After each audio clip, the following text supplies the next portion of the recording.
Mark Miller today has started the day with some very, I don't know what would be the right word for something like this, but he started the day with shocking is not really the word, but this is going to bring some real grief to a lot of people, that kind of news.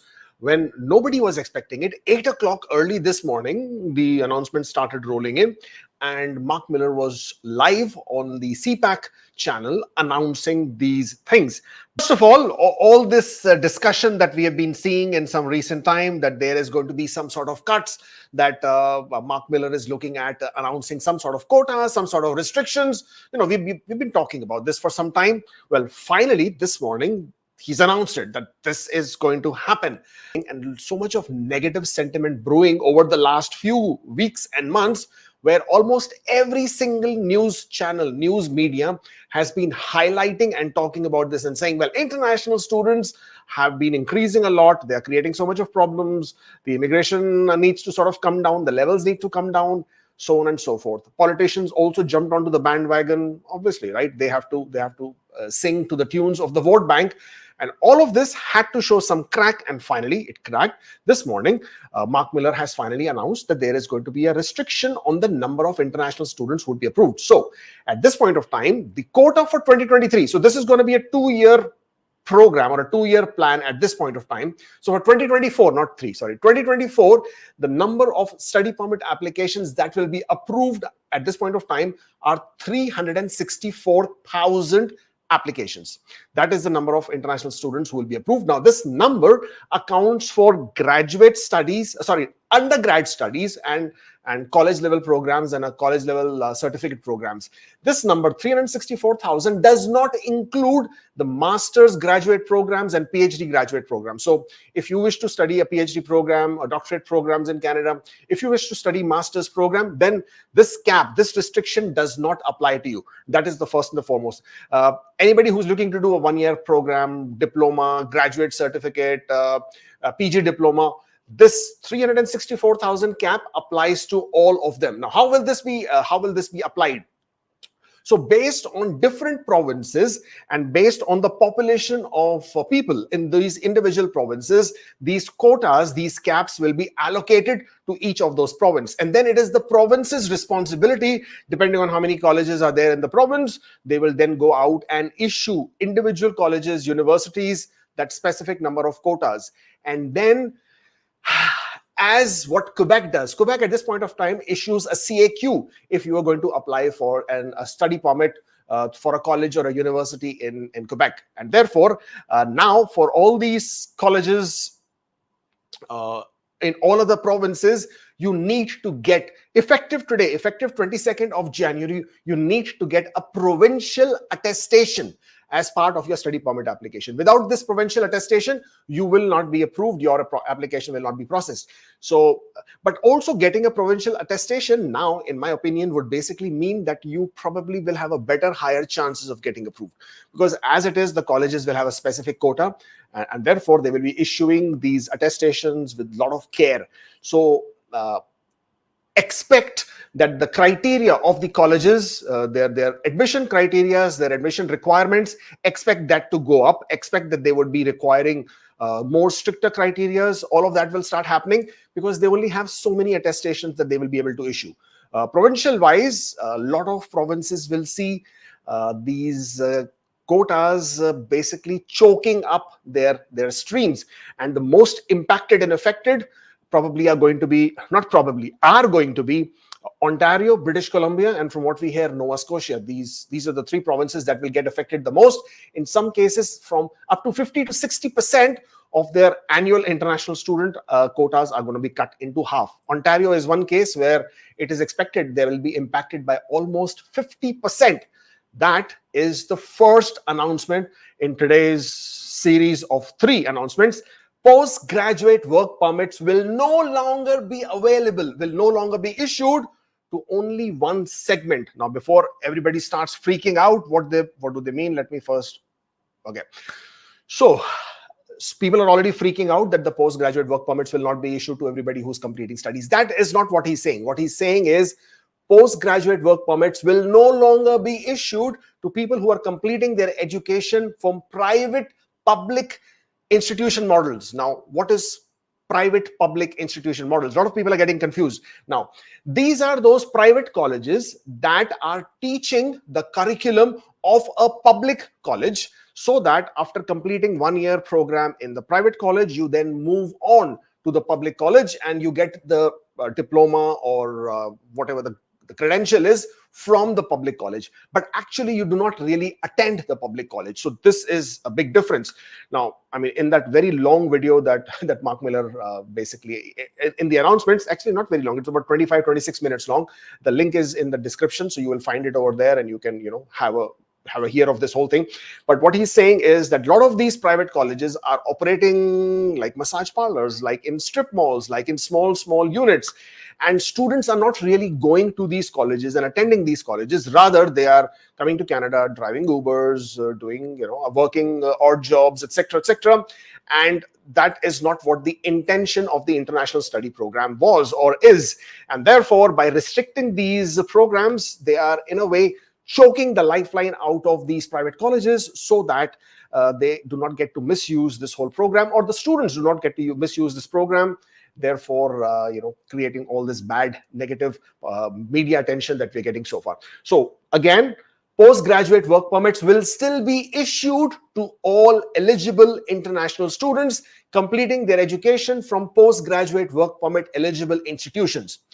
Now, as per the new policy, the private public model, the private public institution model, the private, it's called the PPP, private public program institution model. Those are the only programs, those are the only institutions who will no longer be eligible for postgraduate work permit.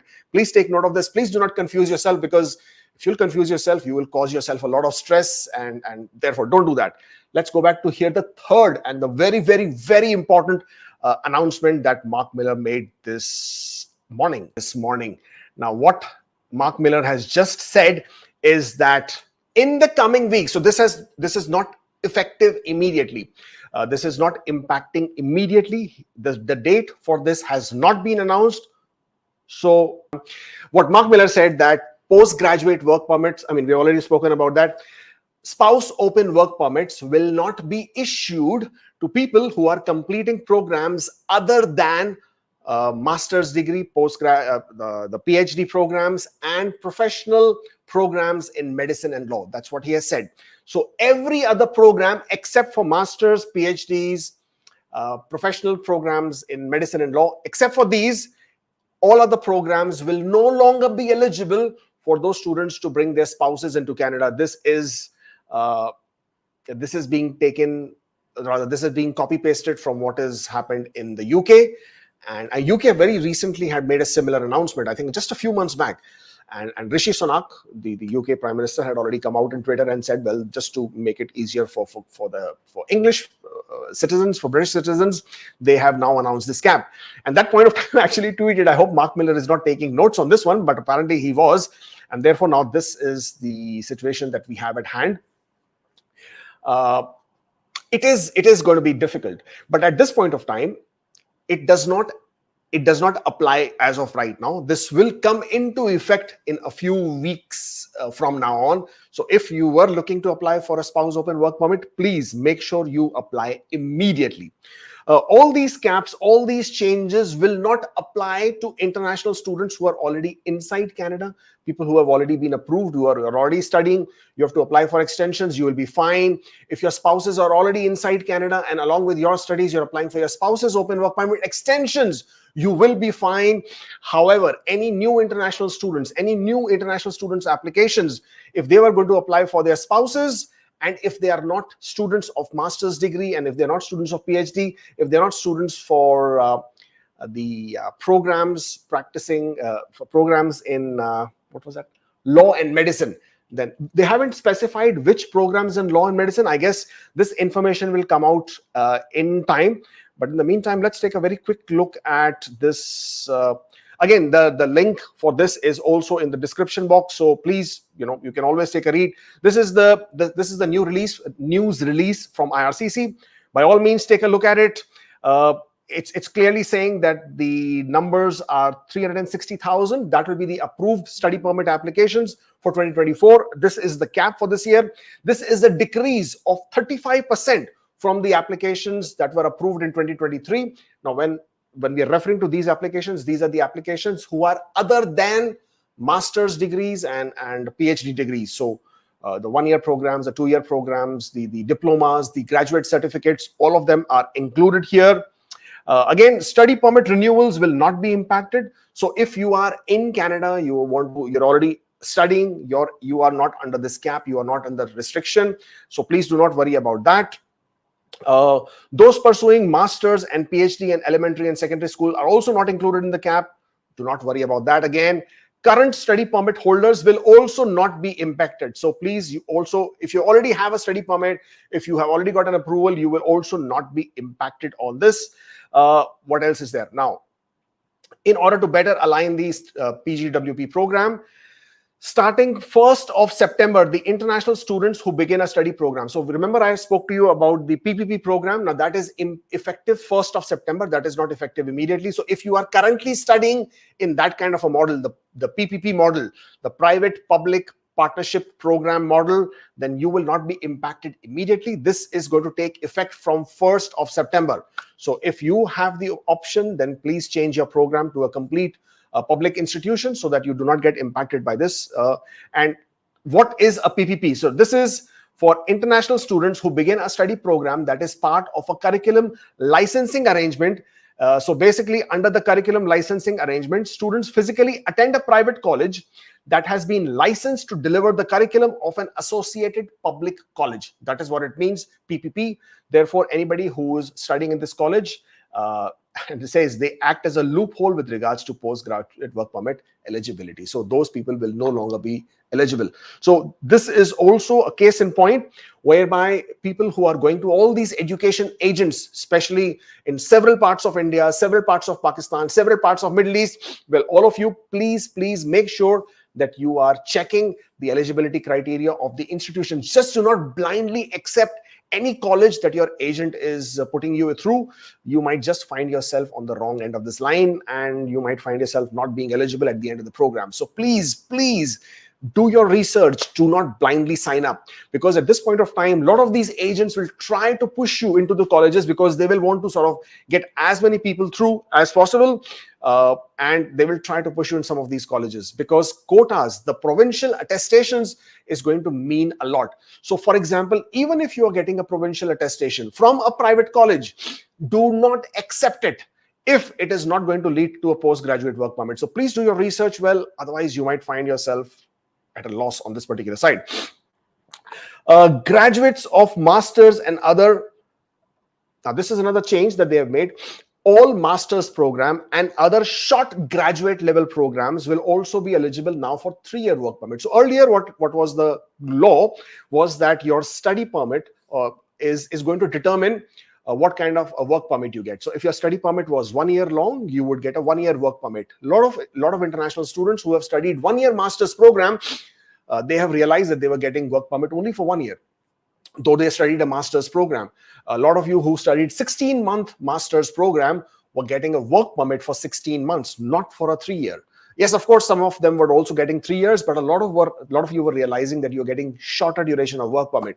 So now they have changed the rule, and they are saying that graduates of masters and other short graduate level programs will now be eligible, will soon be eligible for a 3-year work permit. So that absolutely clarifies the amount of time. So as an international student, if you're coming for masters, now you know you definitely will get a 3-year work permit.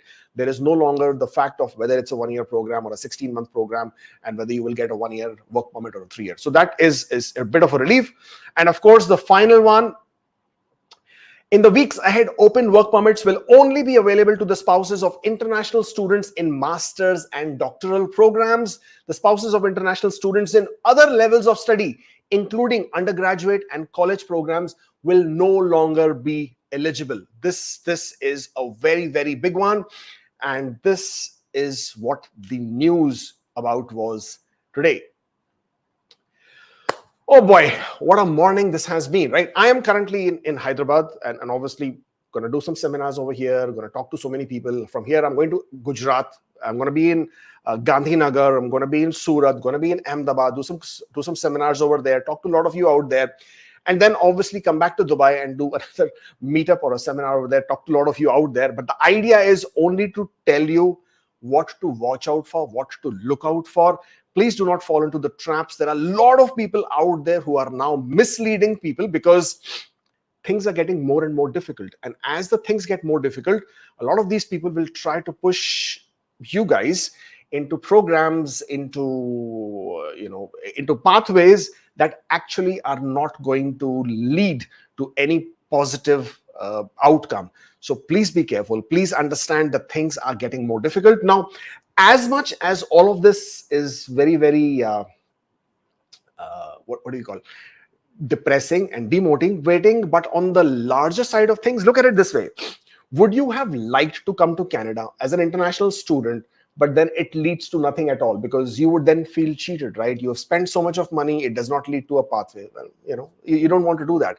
Now, with all these numbers reducing, so if you are coming to Canada on a study permit, then at least you will know that you do not have that much of competition. Hopefully that way you will be able to identify a pathway for yourself and then lead that to permanent residence. But for the next few years, until the numbers balance out, because at this point of time, there are still more than 1 million students, international students in Canada. There are, right? This number of 1 million international students will have to taper down, will have to balance out with these reduced number of international students being applications being issued. So for the next 2 years, the cap is going to be there. It is a 35% decrease. Now we got to wait and see how many of these, how much of impact this is going to make in the big scheme of things, to the housing and to everything else here in Canada. Of course, international students, the foreign workers, they've been getting a really, they've been flack for all of this that is happening in Canada. Whenever the numbers increase, of course, it is going to have an impact on the infrastructure. But the fact is, it's not the international students who are to be blamed. And I keep saying this, and I know I get a flack for that as well. I'm not saying that the high number of people is not resulting in the housing crunch. Of course it is, but then it is not the fault of the international students. They did not come here by themselves and say, okay, I'm going to put some pressure on the housing market. It's the lack of infrastructure. It's the lack of planning. It's the lack of all these people in the government who made these plans, allowed all of this to happen without realizing what it would take for all these people to come to Canada, and then what kind of pressure this is going to put on the infrastructure. So they did not do all this. They had it, right? They had the plain drawing board. They had the plain piece of paper. They wrote the whole policy. They planned the whole policy, and yet we are in this trouble at this point of time. And unfortunately, there are lots and lots and lots of people in Canada right now who are bearing the brunt of this. There are international students, there are foreign workers in Canada who are just not able to find a pathway to PR. This all seems futile. And I feel that because I do so many consultations every single day, and every single day I hear that pain. I understand the pain of all these people who probably will not find a pathway at the end of this road. So if you guys are out there, please, watch out, guys. Be more careful. Understand what is in store. Know your options. And if you are an international student, please do not wait to apply for your spouse's study permit. Even if you want your spouse to come later, doesn't matter. Please make sure while the eligibility is still there, you get that application for spouse open work permit rolling. This is the link. By all means, please book an appointment. I will be happy to discuss your application, your case one-on-one with you. I will be opening up in-person slots for Hyderabad, in-person slots for Gujarat in terms of Gandhinagar, Surat, Ahmedabad. The dates, I actually do have the dates for a change. The dates are 16th, 17th, 18th for Gujarat. So 18th is Ahmedabad, 17th is Surat, 16th is Surat, 17th is Gandhinagar, and 18th is Ahmedabad. I shall see you guys then. And of course, Dubai, we're going to do that again end of this month or early first week of March. Thank you so much. Thank you for joining in. I shall see you again soon. Of course, we didn't do our weekly roundup. We'll have to come back and do that because all these travels was taking a bit of a toll, I would say. Take care. I shall see you soon again.